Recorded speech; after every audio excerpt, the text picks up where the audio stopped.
मां जगतजननी की आराधना, जगदम्बा की उपासना। नवरात्रे में 9 दिन में से कोई एक दिन ऐसा ले लो जिस दिन कन्याओं का भोजन कराओ, साथ में उनको लाल चुनरी ओढ़ाओ या कोई लाल वस्त्र, लाल पूजन की सामग्री उनको दो, सुख मिलेगा, आनंद। अष्टमी के दिन कन्याओं का भोजन कराओ या नवमी के दिन कन्याओं का भोजन कराओ। पर देवी भागवत तो कहती है, देवी भागवत तो वर्णन करती है कि पहले नवरात्रे से लेकर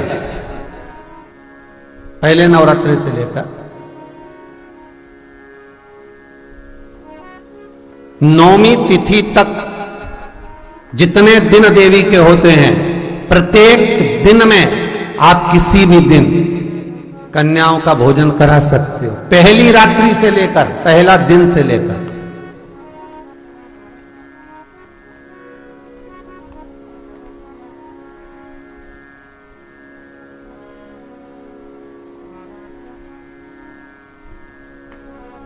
नवरात्रि मालूम है कब से लगती है? आप लोगों को ज्ञात होगा ना, नवरात्रि कब से लगती है? अमावस्या से कि एकम से? अरे जितने लोग सुन रहे हो जरा बोलो तो भाव से। अमावस्या से लगती है कि एकम से लगती है? तो सब लोग कहेंगे महाराज जी पड़वा से लगती है, एकम से। पर देवी भागवत कहती है अगर एकम से लगी तो नवरात्रि पूर्ण कैसे हुई? एकम का दिन लगी तो एकम के दिन की रात्रि, फिर दूज के दिन की रात्रि, तीज के दिन की रात्रि, चतुर्थ दिन की रात्रि, पंचम दिन की रात्रि, छठे दिन की, सातवें दिन की, आठवें दिन की, 9वें दिन की रात्रि। पर 9वें दिन तो सुबेरे पूजन करके, यज्ञ करके, अनुष्ठान करके देवी को विसर्जन कर दिया, फिर नवरात्रि पूर्ण कैसे हुई? नवरात्रि की पूर्णता होती है अमावस्या की रात से गिनी जाती है। कौन से दिन से गिनते हैं? अमावस्या की रात्रि, फिर एकम की रात्रि, फिर दूज की रात्रि, ऐसे गिनते गिनते अष्टमी की रात्रि तक और नवमी के दिन सुबह तक या दोपहर तक या शाम तक, जब तक आप यज्ञ ना करें तब तक ये 9 रात्रियां पूर्ण गिनी जाती हैं महाराज देवी भागवत के हिसाब से। पूर्णता में गिनी जाती। अब हमने कन्या भोजन का जो क्रम बनाया, अष्टमी के दिन करा देंगे, नवमी के दिन करा देंगे, इस तिथि को करा देंगे, पर भाव देखिए, शास्त्र कहता है भूखे को भोजन जब कराइए जब उसको भूख लगी हो, और ऐसों को कराइए जिसको जरूरत पड़ रही है।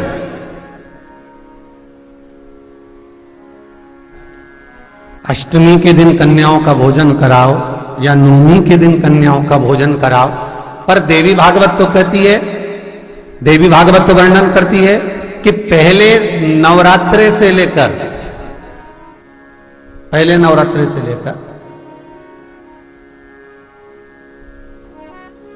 नौमी तिथि तक जितने दिन देवी के होते हैं, प्रत्येक दिन में आप किसी भी दिन कन्याओं का भोजन करा सकते हो, पहली रात्रि से लेकर, पहला दिन से लेकर।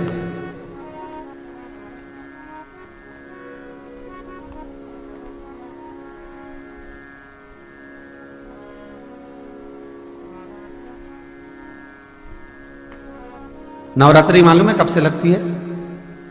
आप लोगों को ज्ञात होगा ना, नवरात्रि कब से लगती है? अमावस्या से कि एकम से? अरे जितने लोग सुन रहे हो जरा बोलो तो भाव से। अमावस्या से लगती है कि एकम से लगती है? तो सब लोग कहेंगे महाराज जी पड़वा से लगती है, एकम से। पर देवी भागवत कहती है अगर एकम से लगी तो नवरात्रि पूर्ण कैसे हुई?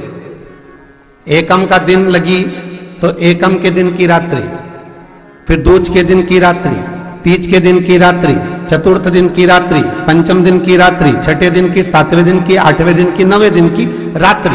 पर 9वें दिन तो सुबेरे पूजन करके, यज्ञ करके, अनुष्ठान करके देवी को विसर्जन कर दिया, फिर नवरात्रि पूर्ण कैसे हुई? नवरात्रि की पूर्णता होती है अमावस्या की रात से गिनी जाती है। कौन से दिन से गिनते हैं? अमावस्या की रात्रि, फिर एकम की रात्रि, फिर दूज की रात्रि, ऐसे गिनते गिनते अष्टमी की रात्रि तक और नवमी के दिन सुबह तक या दोपहर तक या शाम तक, जब तक आप यज्ञ ना करें तब तक ये 9 रात्रियां पूर्ण गिनी जाती हैं महाराज देवी भागवत के हिसाब से, पूर्णता में गिनी जाती। अब हमने कन्या भोजन का जो क्रम बनाया, अष्टमी के दिन करा देंगे, नवमी के दिन करा देंगे, इस तिथि को करा देंगे, पर भाव देखिए, शास्त्र कहता है भूखे को भोजन जब कराइए जब उसको भूख लगी हो, और ऐसों को कराइए जिसको जरूरत पड़ रही है।